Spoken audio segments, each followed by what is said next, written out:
Top quality और consistent performance के लिए सिर्फ सिल्वर पंप। टॉप क्वालिटी और कंसिस्टेंट परफॉर्मेंस के लिए सिर्फ सिल्वर पंप, नाम याद रखना।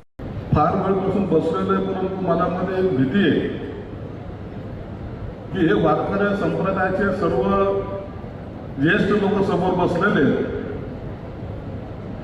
ज्यांनी आयुष्यभर कोणत्याही भागात असेल, कोणत्याही क्षेत्रात असेल, जाऊन प्रत्येक ठिकाणी कधी सप्ताहामध्ये सहभाग घेतला असेल, कधी दिंडीमध्ये सहभाग घेतला असेल, कधी सार्वजनिक कार्यक्रमामध्ये जाऊन सहभाग घेतला असेल, आणि ज्यांचं काम दरवेळी समाज प्रबोधन करणं आहे, त्यांच्यासमोर बोलणं फार अवघड आहे. एखादं वाक्य जरी चुकून आमच्या तोंडातून निघलं तर त्याचं काय होतं ते आपण गेल्या विधानसभेला पाहिलेलं आहे. म्हणून विठ्ठल महाराज तुम्ही मला इथं बोलून माझी खरं तर अडचण केलेली. आता माझ्यासारखा माणूस हे संप्रदायावर बोलणं हे थोडंसं अवघडल्यासारखं वाटायला, म्हणून विखे पाटलांनी सर्व सांगितलं आणि त्यांनी जे सांगितलं तेच माझं मत आहे असं समजून चला.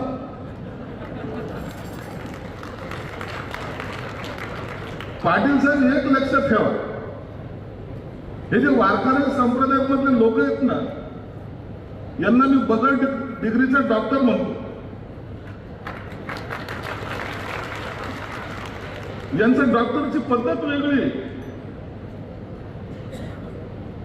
माथ्यावर बुक्का लावला, डोक्यात टोपी किंवा फेटा घातला, तो ऑटोमॅटिक डॉक्टर झाला समजा. एकमेव त्यांची डिग्री आहे, एकच विषय आहे, विठ्ठलाचं नामस्मरण करणं, संपला आपला विषय. मी कधी कधी हे सगळं करताना पाहतो समाजामध्ये, तुम्ही एवढे जे सर्व लोक आहेत ना, हे मोबाईल पाहतो ना, पण मोबाईल मधले नेटवर्क तुम्ही आहात. देवाचं आमचं डायरेक्ट नातं जोडायचं काम नेटवर्क म्हणून तुम्ही करताय, म्हणून तुमचं सर्वात मोठा आभार आहे. मोबाईल मध्ये नेटवर्क नसलं तर काय होईल? कुणाशी संपर्क साधला जाणार, आणि हे महत्वाचं काम तुम्ही लोक करताय. अहो, तुमच्यासारख्यांचं नेटवर्क स्ट्रॉंग होतं म्हणून आम्ही सत्तेमध्ये आलो, हे काही विसरता कामा नाही. कोणी किती काम केलं, कोणी काय केलं, परंतु वारकरी संप्रदायाची ताकद हे ठिकाणी आल्यानंतर काय चमत्कार घडतो ना, हे त्या सगळ्या भागातल्या लोकांना एकदा विचारा. वारकरी संप्रदाय एक झाला म्हणजे झाला, मग माहितीची सत्ता आली, मग कुणी आणली, काय आणली, त्यापेक्षा वारकऱ्यांनी आणली हे महत्वाचं आहे. आणि ते आमच्या एकनाथ शिंदे साहेबांना कळत होतं.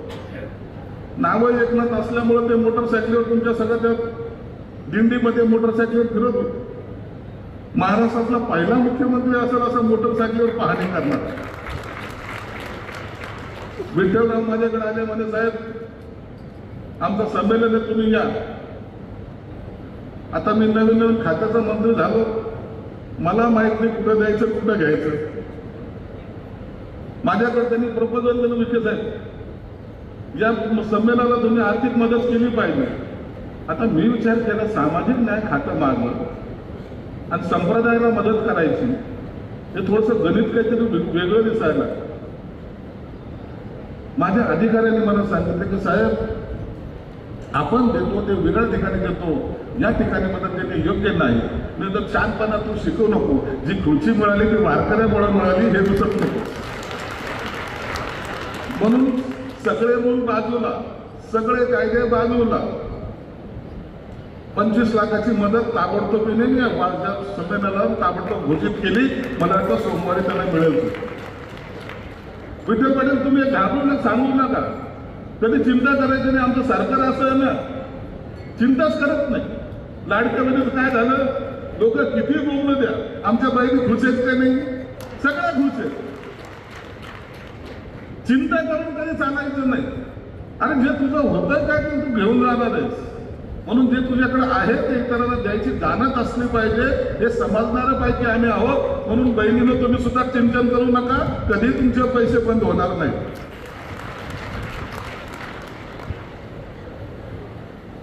मी 25 लाख रुपये दिले, तातडीने देऊन टाकले. आल्यानंतर मी पाहत होतो, एकाने सांगितलं की साहेब तुम्ही दिंड्यांना सर्वांना 20,000 रुपये दिलेले आहे. एवढ्या दिंड्या झाल्या, जेवढ्या बाकी आहेत 4 पैसेच बाकी आहेत, त्यांना दिलं तर बरं होईल ना. संजय शिरसाटकडे मागताना मोठं मागत जा, बिंदास मागत जा. पैसे द्यायला आम्ही कमी करत नाही, किती कट लागू दे, तुमच्या सर्व दिंड्याला आम्ही पैसे देऊ. अरे तुम्ही लोक जे आहात ना, खऱ्या अर्थानं संस्कृती जीवन ठेवणारे, जिवंत ठेवून त्याला चालवणारे लोक आहात. मी आताच जे पाहिलं, विठ्ठलरावाची पत्नी कॅन्सरने गेली, तरी त्यांनी त्याचा पिंड सोडलेला नाही. एवढं त्याग करणारे तुम्ही लोक आहात. आणि तुमच्यासाठी देताना आम्ही हात आकडतं घ्यायचं, हे कधी शक्य होणार आहे? हे कधीच शक्य होणार नाही. हे आमच्याकडे हे पाप सुद्धा होणार नाही. या माय मावल्या कुठून आल्या सगळीकडे येतो. आम्ही जेव्हा दिंड्या पाहतो, दिंड्यामधले ते सर्व पुरुष मंडळी असतील, स्त्री असतील, लहान मुलं असतील, जेव्हा पायी जातात ना, तर आम्ही फक्त मनातल्या मनात विचार करतो, गाडीतला AC जर 10 मिनिटं बंद झाला तर आम्हाला कसं तरी होतं. आणि हे वारकरी हजारो किलोमीटर पायी जातात, पायात कुणाच्या चप्पल नसते, कुणाच्या डोक्यावर गाठोडं, पायात चप्पल नाही, तरी ती जात असते, ती माय माऊली जात असते, तो माणूस जात असतो, विठ्ठल नामाचं स्मरण करतात. अरे इतकं भाग्य त्यांच्या नशिबी आहे. आम्ही जर 5 किलोमीटर जरी चाललो ना, दुसऱ्या दिवशी आम्ही हॉस्पिटलला असतो. ही आमची अवस्था आहे. मग जी संस्कृती जपायचा प्रयत्न करतात, ज्या संस्कृतीला ते एक ठेवा म्हणून पाहत आहे, प्रत्येकाच्या ठिकाणी कुठेही सप्ताहामध्ये आम्ही राजकीय लोक आहोत. वर्षभरामध्ये जवळपास 365 दिवस जे असतात ना, त्यातले 200 दिवस मी सप्ताहामध्ये असतो.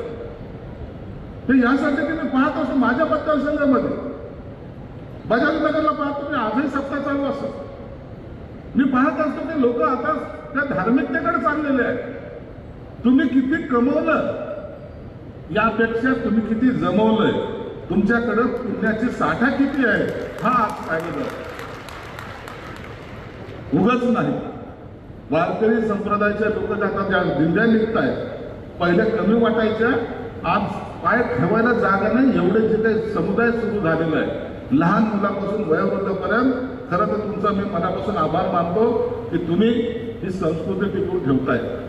मी त्याच्यातला ज्ञानी नाही, परंतु एकच माझ्याकडे लक्षात येत आहे, हे लोक आपल्या समाजासाठी आपलं तन धन सोडून प्रत्येक ठिकाणी जाऊन ज्या टायमाला प्रबोधन करतात, त्या टायमाला खऱ्या अर्थानं प्रत्येक माणसाशी त्यांचा असलेला संबंध इतक्या चांगल्या पद्धतीने जपतात. मला तुमचं मनापासून कौतुक करावंसं वाटतं.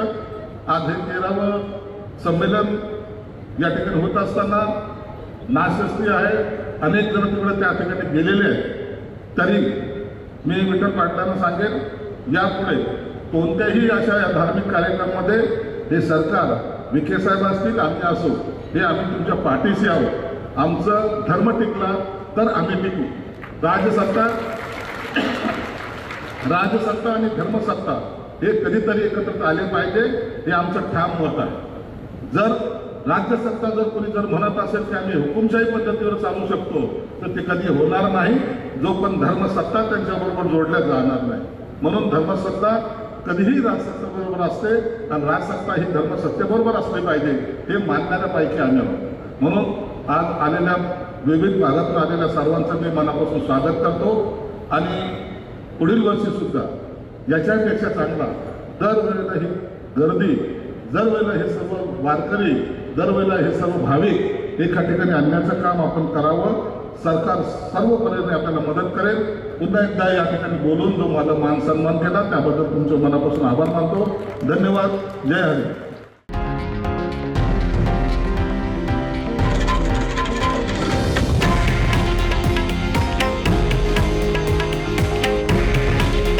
हे आहे देशातील नंबर 1 न्यूज नेटवर्क आणि आपण पाहत आहात TV9 मराठी. काळजी तुमची, हित महाराष्ट्राचं.